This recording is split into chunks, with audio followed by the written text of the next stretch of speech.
Hola, Sergio Cedeño Amador ha dedicado gran parte de su vida a la agricultura. Agricultor de vocación, historiador por convicción y zamorano por formación. Ha recorrido un camino que le ha permitido conocer el campo desde la producción, la investigación y el rescate de la memoria rural. Esa experiencia lo ha convertido en una voz autorizada para hablar no solo de cultivos, sino también de la identidad del campo ecuatoriano, de la cultura montuvia y de los desafíos que enfrenta hoy la agricultura. En esta primera conversación queremos conocer a la persona detrás del profesional, cómo nació su vínculo con la tierra, qué significó convertirse en zamorano y qué enseñanzas le ha dejado la vida dedicada al campo. Hoy iniciamos un recorrido por su historia, una historia que también nos ayudará a comprender mejor el verdadero valor de la agricultura en el desarrollo de nuestro pueblo. Bienvenidos.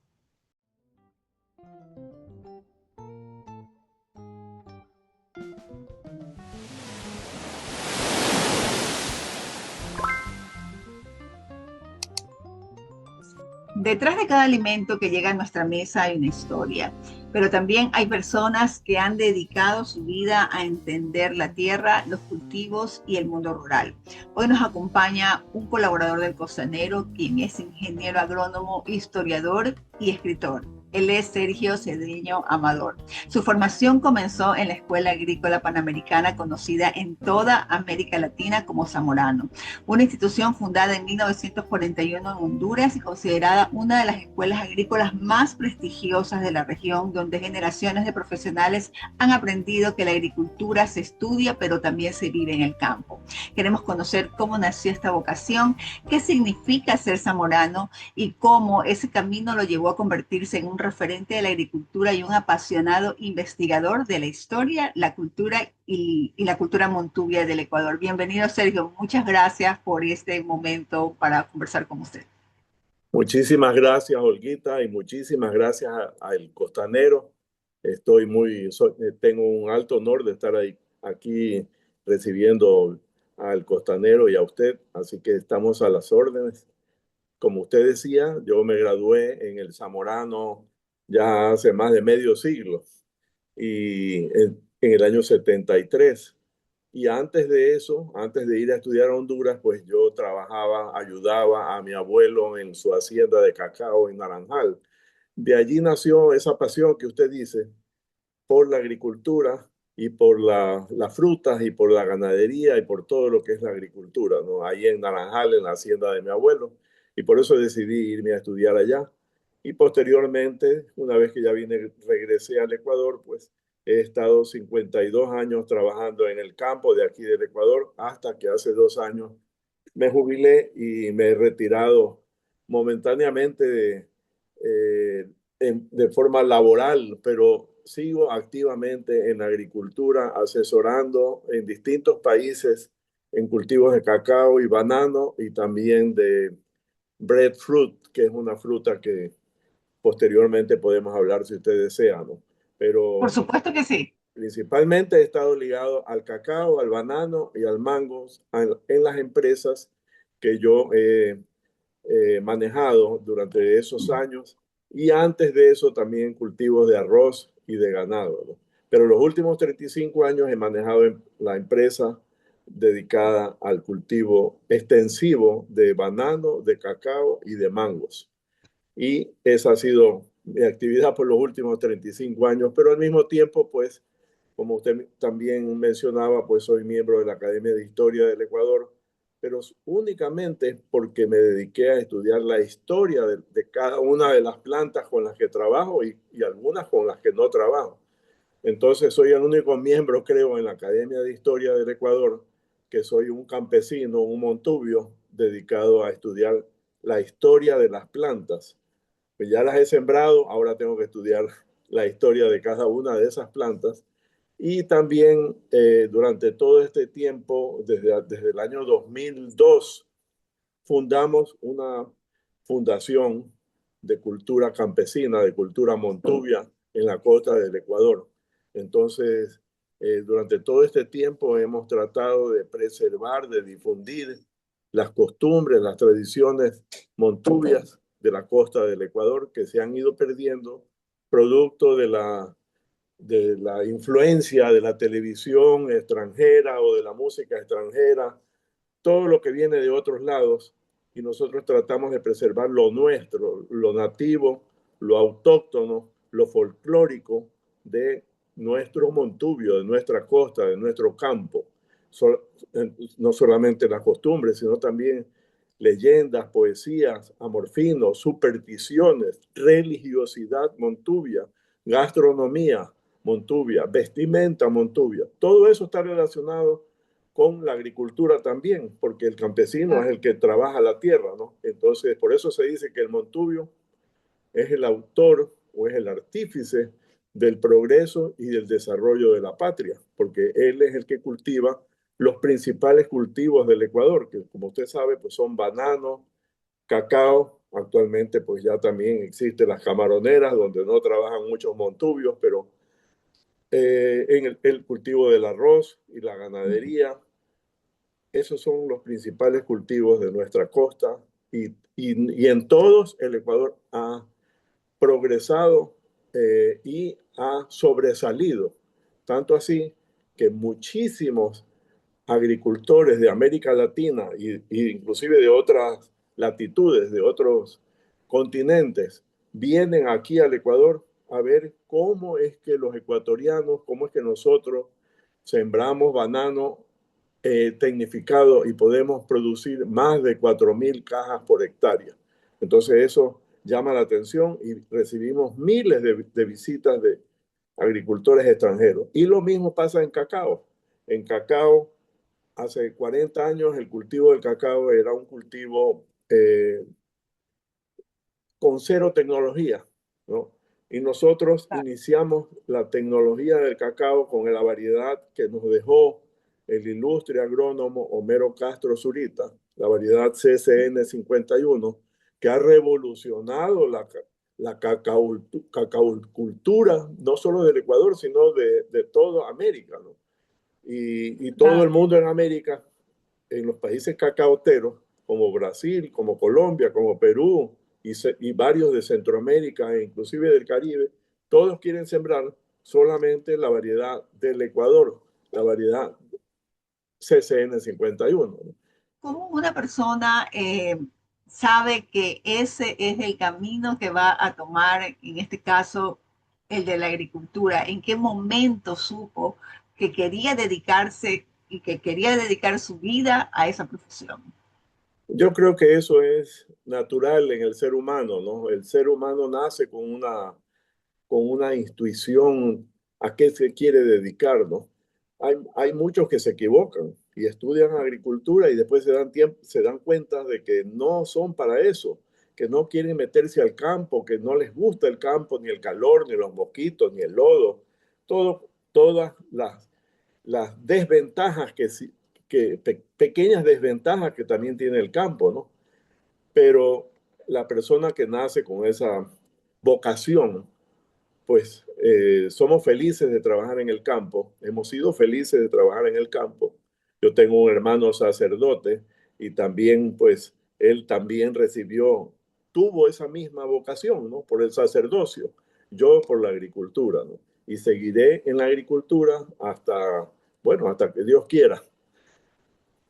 Y justamente el trabajo que se hace, que se desarrolla en el campo, eso que usted ha tenido entre manos durante tantos años, es el eje fundamental de una comunidad, de una sociedad, de un país, del mundo, ¿no? Estamos hablando de que la agricultura es precisamente ese sector el cual provee de la nutrición de un pueblo, ¿no? Es tan fundamental y a veces no tan bien entendido. Quizás por eso es que algunas personas pueden que en su momento y al inicio vean como que no es una opción el hecho de estar dentro de esa profesión.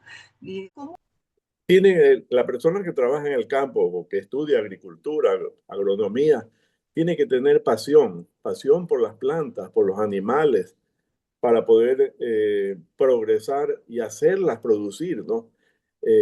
Siempre dicen que las personas que en su casa tienen plantas, les hablan a las plantas y las sí, plantas como que sienten y se ahí sienten está. mejor. Y exacto. Y también se dice en el campo, ese señor o esa señora tienen Mm, mano para las plantas. Entonces hay como una energía que, que sí. despliega una persona que le gusta y que tiene pasión por las plantas, en todo tipo de plantas y por todos los animales. Y cuidarlos al máximo, porque como vemos en los últimos 40, 50 años, vamos perdiendo, se van extinguiendo miles de especies de plantas y de animales. Cuando yo era joven, pequeño, en Naranjal, en la hacienda que le comentaba de cacao, existían montones de aves que hoy no existen, aves bellísimas que ya no se ven, no existen, y lo mismo mamíferos eh, que uno veía naturales, salvajes, silvestres, hoy ya no existen. Y sucede lo mismo con las plantas, ¿no? Por ejemplo, en frutales, muchísimas plantas que veíamos y que se vendían en la ciudad de Guayaquil o en todas las ciudades del Ecuador. Por ejemplo, los caimitos, los zapotes, los mameis, los canistel, el, muchísimas de esas plantas, ¿no?, se han ido tumbando para sembrar potreros no han tenido el cuidado y la pasión de proteger esas plantas, y hoy en día los jóvenes no conocen qué es un caimito, ni un níspero, Claro, ni un claro. marañón, ni un zapote. No saben porque no lo han visto y ya muy poco hay, ¿no? Un Entonces poco. nuestra pasión también ha sido esa, de sembrar toda esta clase de frutales que se van extinguiendo para repartirlos, regalarlos, promocionar que se siembren. Aquí en las ciudades como Guayaquil, por ejemplo, vemos que tratan de sembrar árboles autóctonos y eso está bien, pero también se podrían sembrar árboles frutales. Yo Mm, estuve el año pasado en Barbados, en la isla de Barbados, en el Caribe, y ellos en los carreteros siembran frutales para que las personas puedan comer y puedan mm. verlos crecer. Y todos esos árboles frutales son árboles bellísimos. El más bello para mí, el mamey Cartagena, por ejemplo, ¿no?, que ya casi Oh, ni hay. y a Entonces, mí me encanta. ese es el problema en el Ecuador, que la gente Sí, no siembra, no, simplemente no ve esa no ha visto esa historia posibilidad, pasada. ¿no? Así es. Ujú. Ahora, como usted menciona también, es importante el estudio. Usted se formó en una de las universidades más importantes para este tema, específicamente el tema de la agricultura. ¿Cómo llegó esa oportunidad? ¿Usted recuerda cómo en su momento usted dijo, bueno, yo voy a ser zamorano y voy a aplicar todos esos conocimientos en la tierra? Bueno, yo había visto al señor Marcel Laniado, que, que en paz descanse, que se había graduado del Zamorano, y era para mí y para muchos jóvenes de la época, Marcel Laniado fue un líder, un ídolo, y nosotros lo admirábamos tanto. Entonces yo dije, yo también quiero ir a estudiar allá, a donde él estudió. eh, y me gané una beca. En esa época las becas eran casi totales, ¿no? Hoy en día las becas para ir al Zamorano son parciales.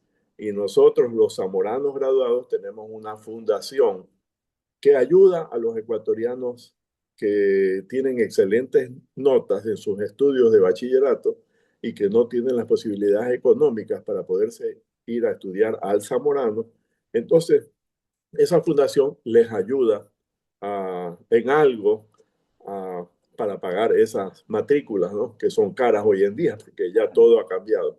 Por Entonces, supuesto. esa fue mi aspiración de ir allá y lo conseguí. Y allí hay estudiantes de más de 21 países. Entonces, es muy interesante esa parte de convivir con amigos, con estudiantes de todos estos países de Latinoamérica, ¿no?, y del Caribe, que la mayoría pues algunos tenían fincas, otros no tenían, otros sus padres trabajaban en una finca, o sea, todos teníamos una conexión agrícola. Y Y hasta ahora, después de 52 años, nos vemos siempre, ¿no? Nos seguimos viendo en distintos países para reunirnos y conversar y sobre todo actualizarnos, porque yo También. pongo de ejemplo a los médicos. Los Ujú, médicos en cualquier parte del mundo se actualizan permanentemente y ellos van a cursos en distintos países y cursos de distintas materias médicas. Entonces yo siempre le digo a los agrónomos jóvenes, tienen que hacer igual que los médicos, ir a cualquier curso, así sea un curso de guayaba, que no siembro guayaba, pero tiene que ir al curso de guayaba, ¿no? Para aprender de la guayaba, así no siembre guayaba. Entonces tenemos que estar siempre estudiando, todos los días estudiando, perfeccionándonos, investigando y sembrando. Yo sembré claro. 70 especies de frutas en la hacienda Cañas en Puerto Inca, en Naranjal. Ujú. 70 especies con el propósito de preservarlas, ¿no? Y de difundirlas. Así Claro, que esa ha sido la pasión.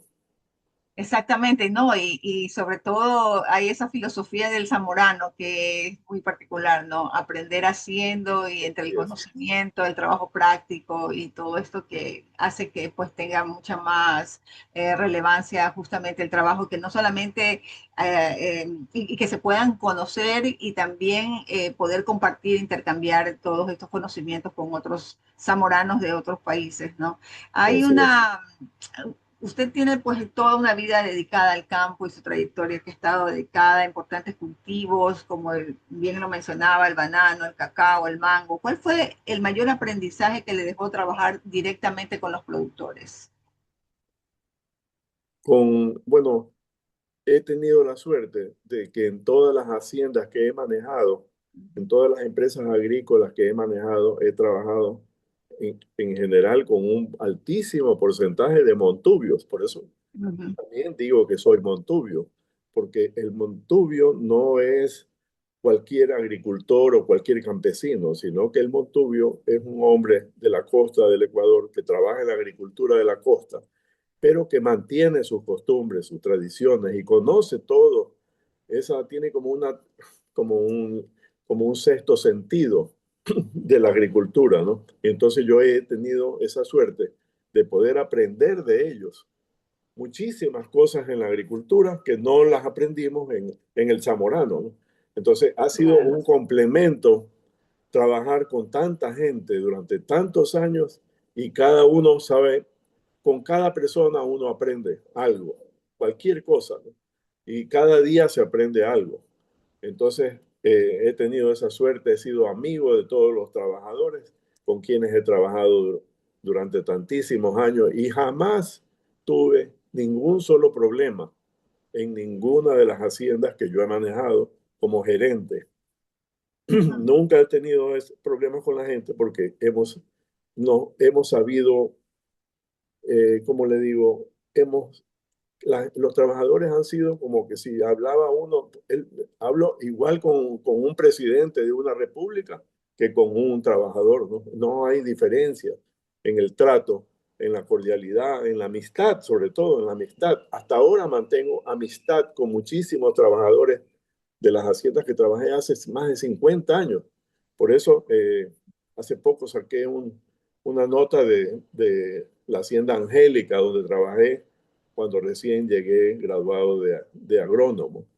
Y vuelvo siempre allá por el río Babahoyo en canoa para ver el río, tan bello el río Babahoyo, y ver esa hacienda donde di mis primeros pasos como agrónomo y aún tengo amigos, trabajadores que siguen viviendo allí, ¿no? claro. Claro que sí.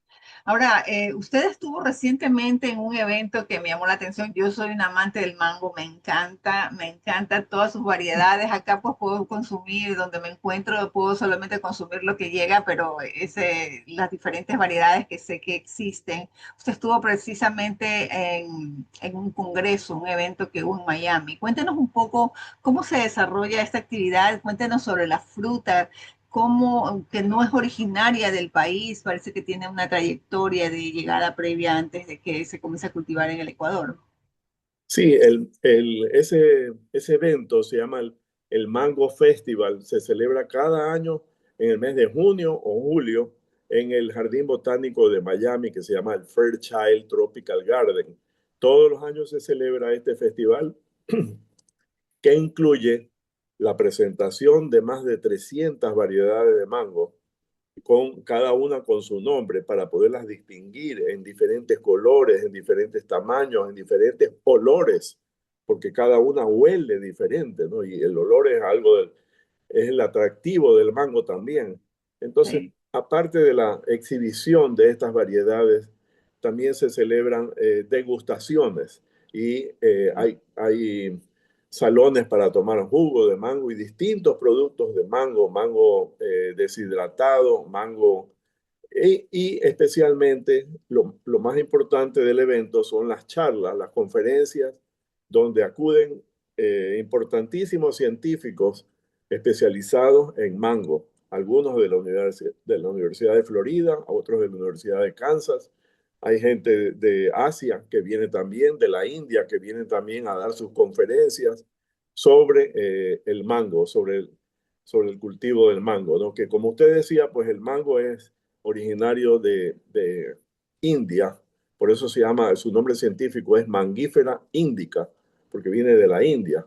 Pero en los últimos años, los científicos, los cazadores de plantas, que yo también me considero un cazador de plantas, los plant hunters, han descubierto que en Indonesia y en Malasia, en la isla de Borneo, se han encontrado otras especies de mango silvestres y nativas de Borneo, por ejemplo, ¿no?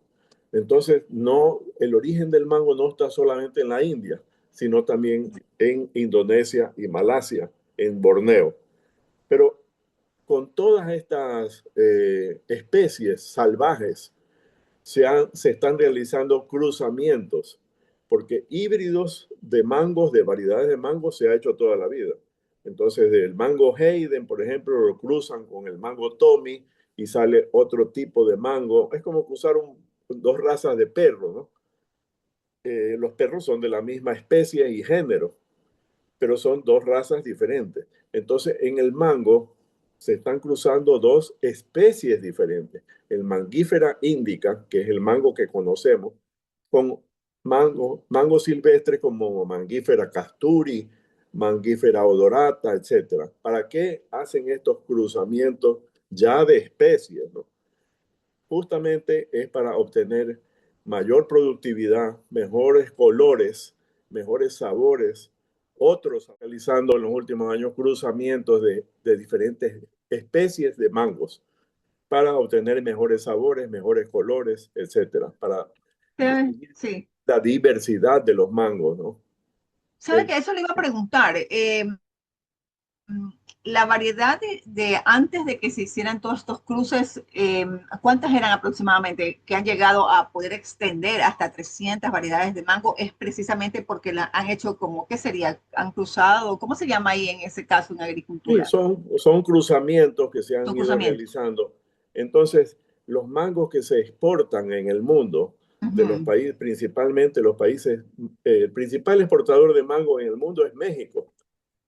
Y de ahí sigue pues Brasil, Perú, Ecuador, también Guatemala, Costa Rica, un poco Nicaragua, pero también en la India siguen exportando al Asia, Malasia, Indonesia, en esa área del mundo, ellos siguen exportando y ellos, como son los padres del mango, porque allá se originó, tienen Claro. muchísimas más variedades de mango, diferentes colores, tamaños y sabores y olores.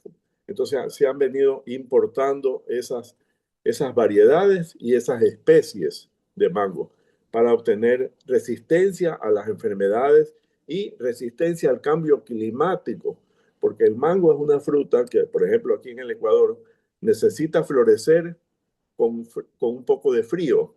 Aquí en la costa tenemos Ajá. frío desde julio y este Claro. año no tenemos frío por el cambio climático y por la posibilidad de la corriente del niño. Entonces, los Claro. mangos están sufriendo y no florecen ahorita en el Ecuador. Entonces, se busca variedades que tengan adaptación al cambio climático, que es algo real y que se viene a futuro. Entonces, el mango es el rey de las frutas, así se lo conoce. Y se originó allá, como comentábamos, en India y Malasia, y al Ecuador llegó con los primeros españoles que llegaron a América, ¿no? Ellos y los portugueses, los españoles y los portugueses en los diferentes, después del descubrimiento de América, son los que vinieron trayendo el mango primero al Caribe y luego pasó pues al Brasil y al resto de América tropical, ¿no? Porque en Estados Unidos, por ejemplo, solo se puede sembrar mango en Florida y algo se siembra en California, ¿no? En Pero California. más al norte no se puede porque el mango es una fruta tropical que no resiste temperaturas muy bajas. En febrero de este año, de 2026, hubieron heladas en Estados Unidos Ajá. y hubieron muchísimas plantaciones de mango que sufrieron en Florida esas heladas que causaron una caída de la flor, etcétera, ¿no? Pero el Claro. mango es una belleza de cultivo. Nosotros sembramos aquí en Ecuador 570 hectáreas y sembramos la variedad Tommy, Kent y Kit, que son variedades que se originaron de cruzamientos hechos en Florida. Por eso le llaman los mangos floridianos, perdón. Oh, ya. Pero también hay variedades asiáticas que ya también se han hecho populares. Hay una variedad que se llama Nandok Mai, que es muy deliciosa, se ha hecho muy popular. Hay otro mango que salió de México que se llama Ataulfo. Es decir, hay un montón de variedades con distintos sabores, unos con más fibra, otros sin fibra. Por ejemplo, Europa no quiere el Tommy porque el Tommy tiene mucha fibra y entonces allá en Europa solo quieren mangos sin fibra como el Kent o como el Kit. En Estados Unidos quieren más color, entonces el Tommy como tiene color rojo Rojo con verde. Sí. Ah, y la fibra es buena para la salud también, sí. entonces lo aceptan al Tommy, ¿no? Y aquí los primeros mangos que habían en el Ecuador cuando yo era joven eran los mangos criollos, los mangos de chupar, porque no Eso es, le iba a preguntar.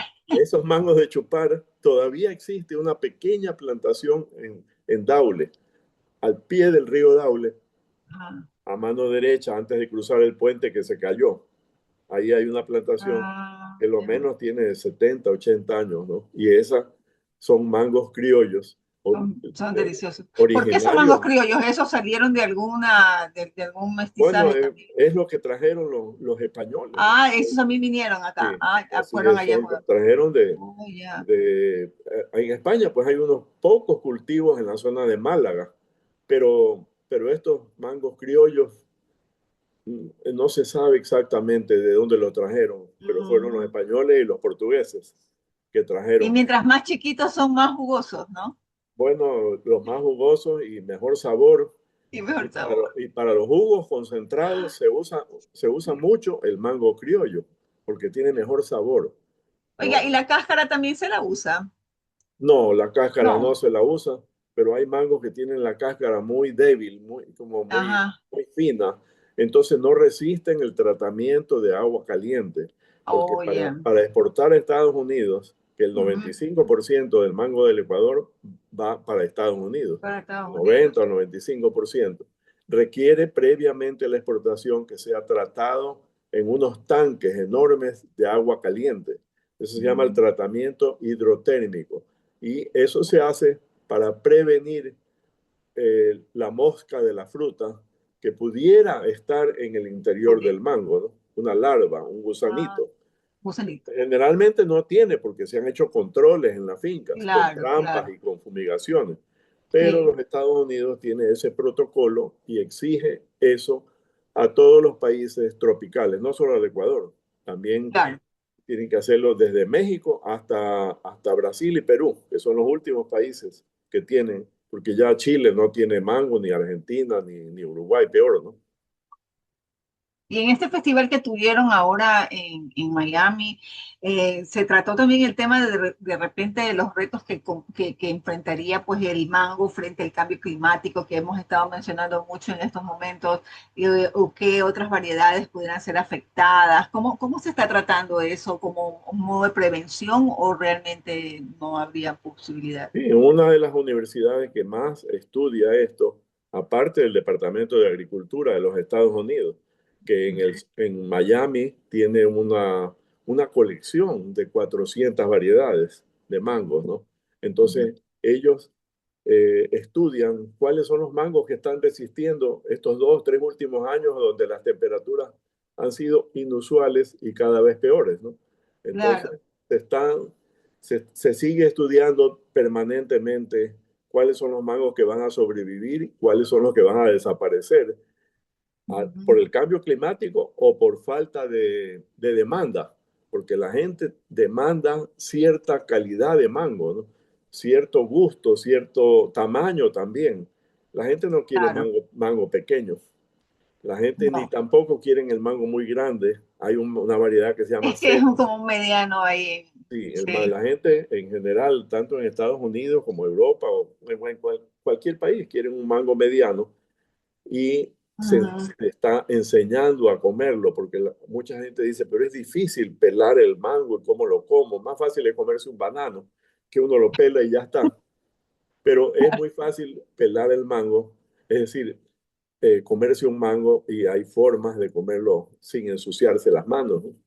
Ah, sí, sí, he visto incluso cómo cortarlo, hacer los cuadritos, o sea, hay Exactamente, bastantes formas exactamente. de Y poderlo consumir. muchísimo utilización en jugos. Entonces, mucho mango de rechazo que no se puede exportar va a Ujú. las fábricas para hacer concentrado de mango o cubitos IQF, o sea, cubitos congelados, que se exportan congelados en forma de cubo. Y eso Ajá. se utiliza para los yogures, para los batidos, para los jugos, Ujú. para distintos usos en los supermercados se venden ya hoy en día los cubitos de IQF, que significa congelado, ¿no?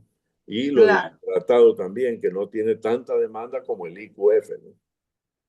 Ahora, si bien es cierto, este tema del mango, que es un tema apasionante que le había comentado, el tema de la fruta de pan, que yo creo que es la fruta de pan, esta fruta que usted menciona que es la fruta milagrosa, que tanto se necesita precisamente como un nutriente para diferentes sitios, como por ejemplo el tema de o aplicar. ¿Qué está haciéndose usted, que es el que tiene mucho conocimiento en este tema? ¿Qué se está haciendo para comenzar a introducir esta cultura de comer esta fruta? Bueno, esta planta nativa Ujú. de Tahití, de la Polinesia, ¿no? Ujú. Del breadfruit, existen muchas especies, pero hablando solo de dos, que se le dice breadfruit. La una es la que existe ya en el Ecuador desde toda la vida, que es una fruta redonda, grande, donde interiormente está llena de semillas, de pepas, y que la Ujú. gente del campo hace pues una torta, pero esa no es la que estamos promocionando, Ok. sino la que no tiene semillas. Interiormente es solamente pulpa. Y con esa Ujú. pulpa se hacen innumerables platos. En el Caribe es parte de la gastronomía típica, de la gastronomía diaria, casi en todas las islas del Caribe. Entonces, viajando a visitar estos cultivos, yo decía, pero ¿cómo así en el Ecuador no hay, no? Ujú. Eh, es porque no ha habido costumbre, simplemente. Pero cuando llegó aquí la enfermedad de la cigatoca negra en el banano y en plátano, y llegó otra enfermedad en el banano y plátano recientemente que se llama moco con K, el moco. Y ahora ha llegado una tercera enfermedad que se llama Fusarium raza 4. Entonces, afecta a las musáceas, al banano, al plátano. Entonces, en algún momento aquí en el Ecuador, eh, fallecieron, murieron cientos de hectáreas de plátano. Y el plátano aquí, que es el pan del pobre, o el pan diario de todos los ecuatorianos, arroz y plátano no puede Y faltar en plátano. la dieta nuestra, ¿no? Sí, y así es. se puso carísimo porque estas enfermedades lo están atacando seriamente, ¿no? Entonces yo dije, ¿no? Y esto he estado hablando con el Ministerio de Agricultura, para que el Ministerio de Agricultura inicie ya en las estaciones experimentales de INIAP una colección de variedades de breadfruit, porque hay varias variedades, así como el mango, ¿no? Pero ya Claro, las variedades que están identificadas son solamente 4 y que se las puede sembrar para futuro crecimiento y futuro desarrollo en el Ecuador, porque no es solamente de comer patacones, porque todos los patacones en Puerto Rico, por ejemplo, son de ujú, breadfruit, también de plátano, pero la mayoría de breadfruit. Allá le dicen pana y en República Dominicana le llaman buen pan y en Centroamérica le llaman mazapán. Todo el mundo come. ¿Por qué en el Ecuador no come? Teniendo tanta falta de alimentos, ¿no? Y el claro, plátano que tiene todos estos problemas, el breadfruit puede llegar a ser un importante cultivo aquí en el Ecuador. El árbol no le caen enfermedades, tiene crecimiento rápido. El árbol produce más de 200 frutas al año, cada árbol, y cada claro, fruta pesa hasta 2 a 3 kilos. O sea, wow, es un alimento que está ahí colgado, ¿no?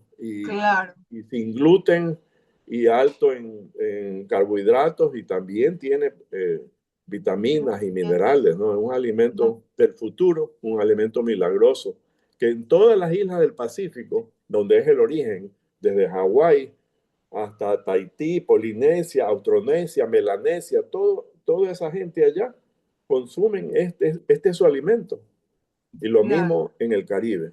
Pero acá en América del Sur, en Ecuador, recién yo estoy insistiendo para que ya se inicien los cultivos, porque se industrializa mucho, se hace galletas, se hace pan, se hace eh, fri- eh, fri- eh, chips, toda clase de chifles de fruta de pan, ¿no? voy a ver cuál es esa fruta, porque la verdad es que no la tengo graficada, pero sí, si se puede hacer todo eso, ya es cuando la fruta está trabajada, está, no sé, procesada, o es directamente del árbol hacia los diferentes platos que se puedan trabajar Sí, o preparar. hay la gente del campo en las islas del Es Caribe la que tiene directamente el del árbol la asan conocimiento. o la fríen y Ah, consumen. Pero los cultivos grandes que se están haciendo son para ajá, industrializar. Toda esa se industrializa, se vende en sachet como vender chifles o como vender doritos o cachitos. Todo eso se vende de fruta de qué pan, ¿no? interesante. De breadfruit y es delicioso y nutritivo. Ahora que usted menciona el haber conversado con autoridades que están relacionadas con el tema de la agricultura en Ecuador, realmente nos preguntamos, ¿estamos cultivando pensando en las próximas generaciones? Ahora, Bueno, es que le puedo decir que falta mucho por hacer, ¿no? Falta mucho por hacer. Otros países nos llevan la delantera. Aquí nomás al lado, Colombia y Perú. Perú ha desarrollado en los últimos 20 años solamente una innumerable cantidad de frutos de exportación. Hace 20 años no habían arándanos en Perú, no habían uvas en Perú, no habían aguacates en Perú, no había mandarinas en Perú. Todo eso hoy en día exporta Perú, pero en cantidades sí, industriales. he Y visto. En Ecuador no exporta ninguno de esos productos, ¿no? Recién hay unos pequeños avances en la exportación de aguacate, de aguacate Hass, que siembran cerca de Ibarra, pero no alcanzan a llenar el contenedor porque son pequeñas superficies. Entonces tienen que tener superficies más o menos grandes para poder llenar el contenedor y exportarlo. Porque si son pequeñas cantidades y esos contenedores van refrigerados, ¿no? Entonces no se puede tener pequeñas hectáreas de un cultivo o de otro, sino grandes superficies para exportar, como lo hace Perú y como lo hace Colombia, ¿no? Colombia no exporta Claro. mango, no exporta No. mango porque no tienen planta de tratamiento de mango, Oh. de tratamiento hidrotérmico. Perú sí. Perú, el Ecuador solo tiene 6.000 hectáreas de mango. Es muy complicado eso. Es muy complicado, costoso. El Ecuador tiene 6.000 hectáreas de mango y tiene aquí 5 plantas de tratamiento hidrotérmico, aquí en Guayaquil todas, ¿no? Ujú. Y Perú tiene 25.000 hectáreas de mango, o sea, 5 veces más que el Ecuador, y tiene como 15 plantas de tratamiento hidrotérmico, ¿no? Y Brasil y sobre todo México. México es el monstruo, digamos, en grande, en tamaño, ¿no? Allá hay Ujú. más de 100.000 hectáreas. Ellos producen mango casi todo el año, porque el país es Diferentes grande, lugares. entonces Está- comienzan desde el sur, Ajá. desde la frontera con Guatemala y van subiendo las cosechas Oh, hasta llegar claro. lo más al norte que pueden, ¿no? Claro, ese tema de los tiempos de la cosecha, cuando se habló del café, del cacao, del CCN 51, precisamente fue después de que la producción nuestra se aceleró con la pepa de oro, el cacao fino de aroma, ¿verdad? Y había necesidad de dar mucha más fuerza a la producción. En este caso, en los tiempos en los que los cultivos se tienen que trabajar por la genética, por lo que devenga la parte agrícola, eso hizo y aceleró a que se pudiera contar con esa variedad y lograr que la producción sea la cantidad que se requería para poder salir fuera del país. Bueno, esa es una historia increíble del Ecuador, ¿no? Es un milagro ecuatoriano. Ajá. El Ecuador fue el primer productor del mundo al inicio del siglo pasado, ¿no? En 1900 hasta 1905. Era el Ecuador el primer productor del mundo. Y el Ecuador cayó en una total crisis nacional, económica, política, social, cuando llegaron las dos enfermedades en alrededor de 1915 a 1920, llegaron la monilla y la escoba de bruja, que destruyeron las plantaciones de cacao en el Ecuador casi totalmente. Entonces el Ecuador casi se quedó sin cacao y ahí aparecieron estos países africanos: Ujú. Costa de Marfil, Ghana, Nigeria y Camerún, que esos 4 países africanos producen el 70% de la producción mundial. Y apareció también Brasil, ¿no? Entonces, que ya todos esos superaron al Ecuador. Entonces, el Ecuador, desde que quedó en cero, las plantaciones fueron aniquiladas, la gente quebró, los bancos embargaron las haciendas, la gente, ahí comenzaron la era del banano del Ecuador en 1950, 1960, ¿no? Pero es en el año 65 cuando el ingeniero Mero Castro crea esta nueva variedad de cacao CCN 51, resistente a las enfermedades y que tiene la productividad más alta del mundo, más de 2,5 toneladas de cacao por hectárea, 50, 60 quintales por hectárea, produce esta variedad ecuatoriana creada en Naranjal por el ingeniero Castro.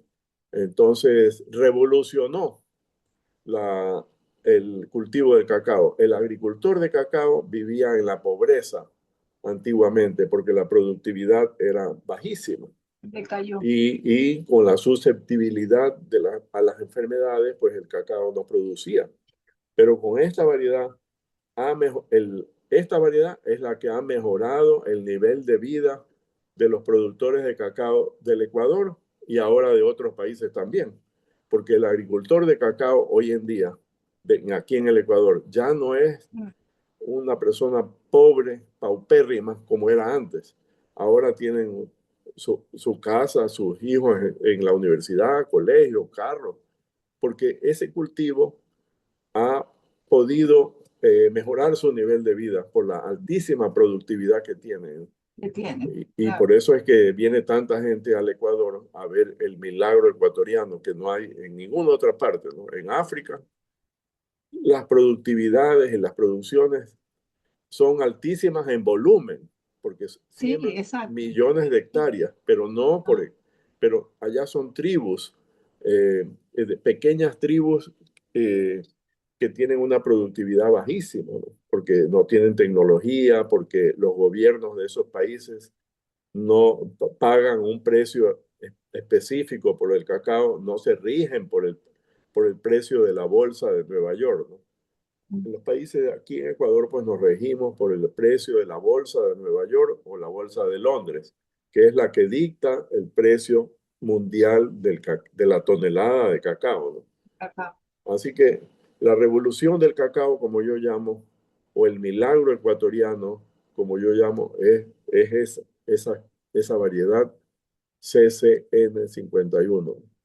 Inicio de este año, de que precisamente África, que es uno de los mayores exportadores de cacao, tuvo una caída por algún problema que hubo de alguna enfermedad de la fruta o algo que tuvo y veían la posibilidad de que otros países tuvieran la llegada con el producto mientras ellos subsanaban el problema que tenían. Eso fue del lado de África, ¿verdad? Sí, en África existe un virus que se Ujú, llama el virus del brote hinchado. Las ramas se hinchan, ujú. inclusive hasta las raíces se hinchan, como cuando una persona tiene una hinchazón. Ajá, Las ajá. ramas se hinchan y provoca la muerte del árbol, ese virus, el virus del brote hinchado. Entonces, ese virus con este cambio climático, siempre volvemos al cambio climático, Sí, sí. el virus se ha vuelto más agresivo. Entonces, hoy en día, antes, cuando no había ese cambio climático, entonces el virus estaba ahí. El virus estaba hace más de 40, 50 años en África, pero hoy día se ha vuelto un monstruo agresivo que va arrasando con las plantaciones de los países, de esos 4 países africanos que son los que producen el 70% de la producción mundial. Entonces, al bajar la producción de esos países y también por la vejez de las plantaciones y porque los jóvenes no quieren trabajar en el campo allá tampoco. Pasa lo mismo aquí, ¿eh? Los jóvenes no quieren trabajar en el campo. Entonces, eso ha ocasionado un déficit mundial de cacao y por eso el Ecuador ha surgido como la panacea en América, porque el Ecuador es el primer productor de cacao en América y el segundo en el mundo. Entonces, no Inicio tenemos ese virus en de- América. Tenemos Ujú. enfermedades producto de hongos como la monilia y como la escoba de bruja en el cacao, pero no tenemos, gracias a Dios, ese Por eso virus. los controles, ¿no? Por eso los controles que se han reforzado para que no pueda haber esa llegada de virus Así es, de diferentes lugares. Ahora, yo antes de ir cerrando esta conversación, que hay mucho por conversar siempre una de las pasiones que usted también tiene es precisamente esto de reseñar todo lo que vive, los sitios en donde ha estado, pero sobre todo donde ha vivido. Y el tema del Montubio, usted escribió un libro, usted ha estado muy vinculado, conoce pues de cerca todas esas situaciones que se presentan en la tierra, no solamente en la tierra, en el sembrío, sino también en las personas que están allí siempre eh, con su espíritu, ¿no? De querer también entregar, porque yo sí considero que la parte agrícola es fundamental porque es la que nos alimenta. Y así es. finalmente tenemos que tener esa valoración a la que se le tiene que dar la importancia, así como la salud, la educación, la agricultura. O sea, es ese triángulo necesario y que justamente la parte de la agricultura es para que la salud no se vea afectada y la educación para reforzar los conocimientos también en esa área, ¿no? Sin embargo, veo que escribió este libro, que está haciendo, como mencionó, es que usted me hizo un paneo general de precisamente de esta conversación y la Academia Nacional de Historia, ¿en qué momento le dice, Sergio, queremos que tú seas parte? ¿Cómo nace esa conversación y cuál fue su tema de incorporación?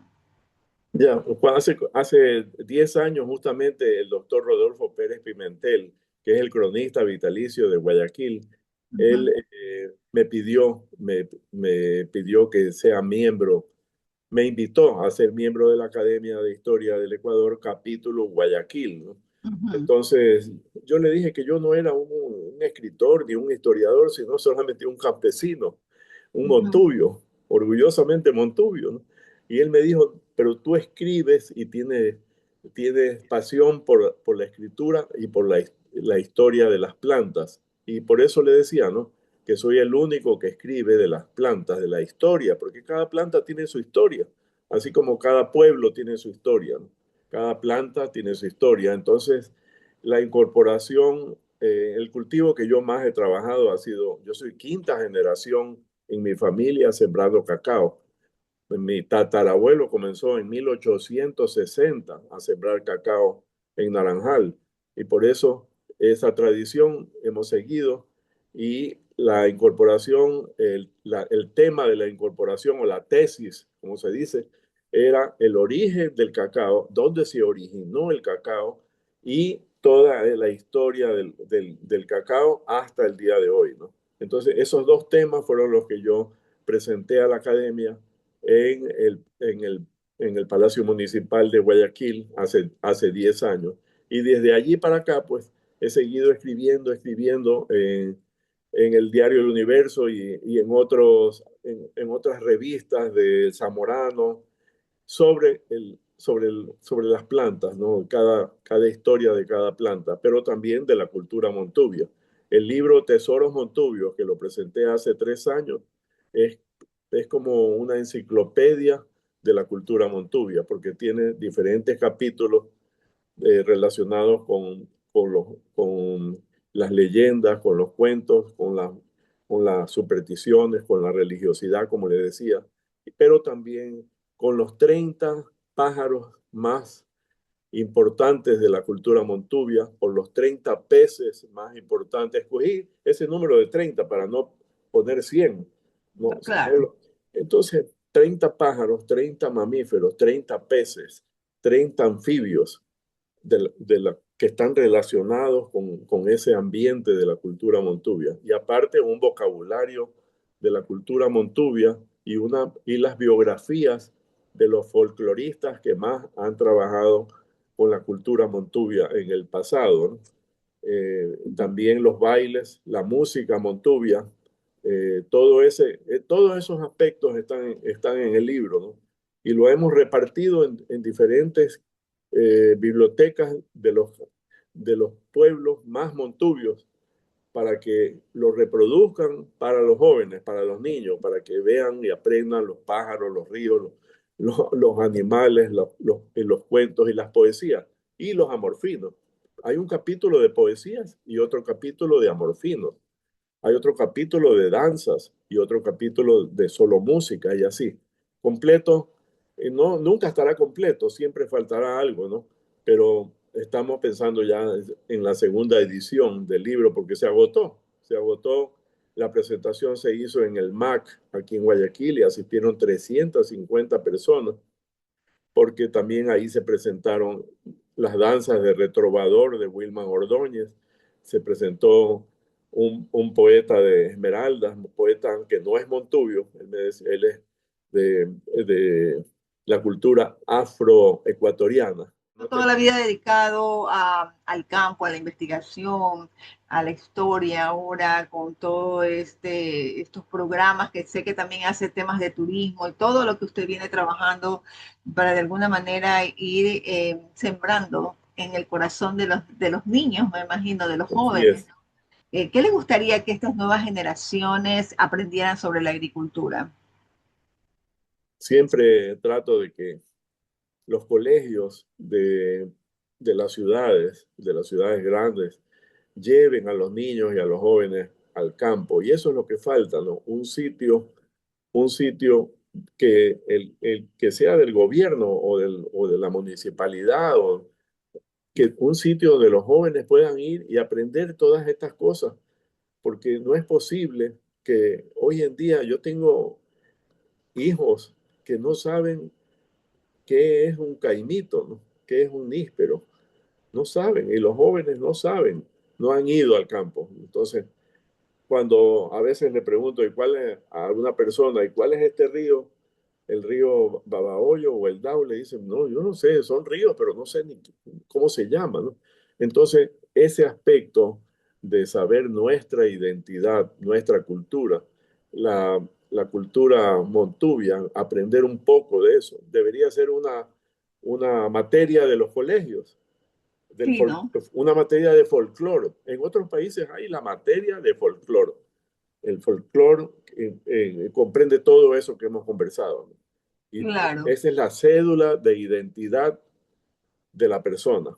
El folclore, el conocimiento ancestral, autóctono, propio, nacional, regional, costeño, en este caso costeño, porque la sierra pues tiene su folclore diferente, su música, sus tradiciones, y ellos sí han tenido más difusión y más acción que nosotros en la costa, en ese sentido.